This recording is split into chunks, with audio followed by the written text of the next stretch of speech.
and I cannot stand Trump because I think he's a fraud. Well, I think he's a total fraud that is exploiting these people, who is a total fraud. I agree with you on Trump because I don't think that he's the person. I don't think he actually cares about folks. But I think that I'm going to vote third party because I can't stomach Trump. I think that he's noxious and is leading the white working class to a very dark place. David Blomquist is here. He is the host on WTAM in Cleveland. David, how you doing, brother? I'm doing good. Thanks for having me on. I'm glad you're here. So your senator is J.D. Vance. You may be losing a senator. We can talk about that another day too, like who's DeWine if they win, or who's DeWine going to put in your governor. Right. But until then, what is your concern with a one J.D. Vance? My concern is he's an opportunist. You just heard the comments about Trump. I feel like he reversed course once he realized he needed that endorsement to win. I dealt with him and his people continually while he was running for senator, had him on over and over and over. All of a sudden he wins, can't get a call back. And I'm not the only radio guy that said that same thing. I mean, there for a while I thought I was going to have to file a cease and desist order against the Vance campaign because we couldn't get rid of him. Then he wins, and now we can't find him. And I've had radio host after radio host tell me the same thing, that he was always wanting on their show. He wins, and then all of a sudden he becomes a ghost. I had a Republican politician, I'll just leave it at that, without naming this individual, tell me he helped get J.D. Vance elected, and then he needs him to return calls or sign legislation for him, can't get a hold of him. I mean, this guy actually told me Democrat Sherrod Brown does more for him and doesn't want any attention for it than his own Republican senator. So I just see him as an opportunist. And the other problem I have here is, what does J.D. Vance bring to the table that Trump doesn't already have? I mean, I can remember in history class going all the way back to 6th grade, I was always told you pick a VP from preferably a swing state or somebody who can bring you votes that you yourself cannot get. Who does J.D. Vance bring? Some people will say, well, the younger vote. I don't know about that, but I mean, he's pretty much lined up the same way Trump is. He's not going to bring any more female voters. I mean, that's the one demo that Trump needed. And I just think I just don't know what this pick brings to the table other than a continuation of Trump's ideals and policies. Plus, okay, let's throw this in here. Let me throw one more. Okay, Trump is 78. 78-year-olds die every day. I mean, of natural causes. And people will say, oh, well, he's healthy, he looks good. Healthy 78-year-olds die every day. Why? Because they're 78.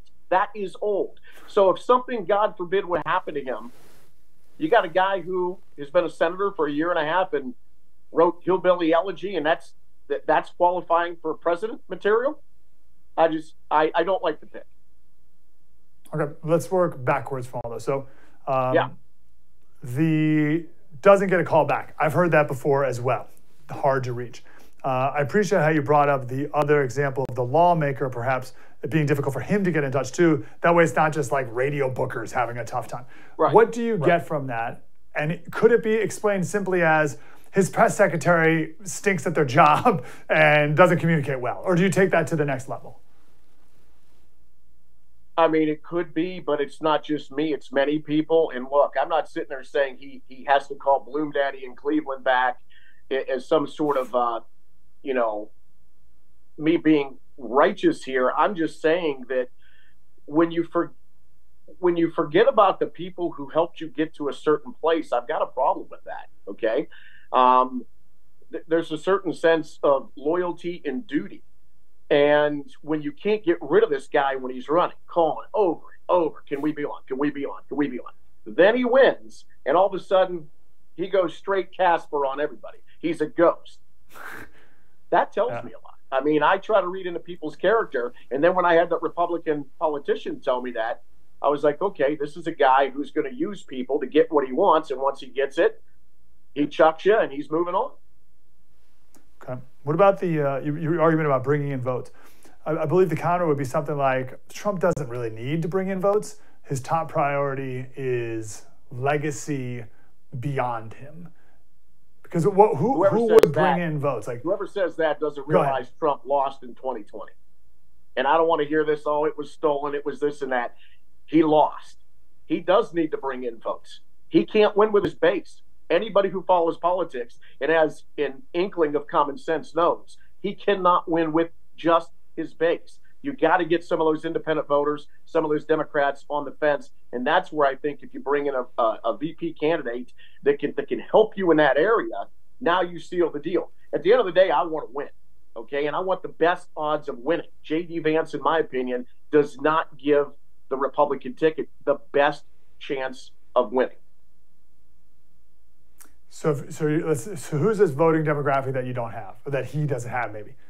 He doesn't have. So like I mean, black. there's independents decide elections. Independents decide elections. I don't know where they're going to fall. There's a general dislike by a lot of people of Donald Trump. They just don't like him, and that's what Trumpers or people who are solidly in his corner don't understand. The guy could do whatever he wants. He could beat up a kid in a wheelchair, and they'll justify it. But the fact of the matter is, this guy, he's hurting in suburban women. He's, when it comes to the independent crowd, I mean, some independents will say, yeah, I don't like where the Democratic Party's going. I'll probably go Trump, but man, I can't stand the guy. And I've had other independents tell me they're simply not going to vote.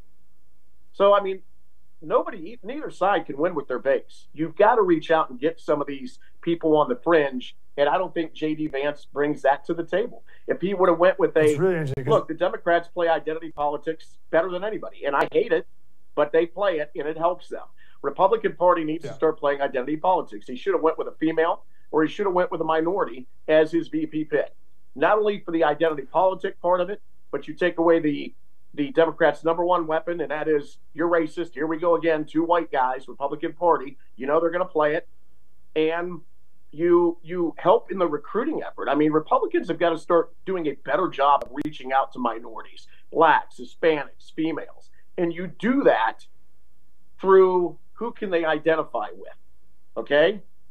J.D. Vance, is a black woman going to identify with J.D. Vance? Is a Hispanic guy going to identify with J.D. Vance? That's where I'm at. It's hard to have that conversation because you and I both hate that identity politics so much. So it's hard for conservatives to play that game because we despise it more than anything. But your point though, I see your argument about reaching out to other people. But then there's the other argument. The other side of that is, no. You need your base. That's the most important thing, is to fire up the base. So let's double down on that base and make sure we get more of the working class votes in different states, in Pennsylvania, et cetera. I just said, though, have you ever met anybody in the base that is not going to vote for Trump? Because I haven't. Like I said, he could beat up a kid in a wheelchair. They'll still justify why he did it. And look, I voted for him twice. I'm going to vote for him again. But you've also got to be objective when it comes to stuff. And you've got to be able to, it's just like parents who say their kids never do any wrong. We know that's not the case. Trump makes mistakes. But, everybody just gets in line. And look, I want to win. And that's the bottom line. So let's do our best job at winning. And I just don't think J.D. Vance brings it. Look, I watched Hillbilly Elegy. I mean, I grew up in southeastern Ohio. His story is the story of most of my friends. Although instead of their mothers or fathers being on drugs, it was alcohol. I mean, that's no difference to me. I relate to him as much as anybody. I thought there were better choices out there. That's where I'm at. And because of the history of dealing with him, I don't trust him. David Blomquist, WTAM in Cleveland. Good to talk to you, David. Appreciate you. Hey, no problem. Anytime.